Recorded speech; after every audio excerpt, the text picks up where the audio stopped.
কবি জয় গোস্বামীর লেখা দ্বিতীয় কবিতা শ্রমকষ্ট। হাতি টানা রিকশায় দুজন সওয়ারি বসেছে। যে লোকটি রিকশা টানছে এই দাবদাহের ভিতর, তার কানে গিয়ে যদি দিয়ে আসা যায় নাম গান, ওই শ্রমকষ্ট তবে কিছুমাত্র লাঘব হবে কি?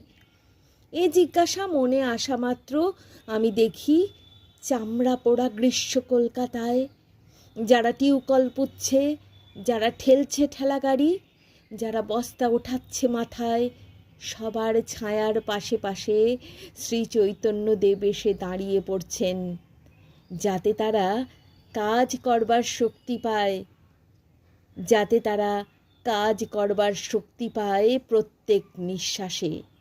নমস্কার।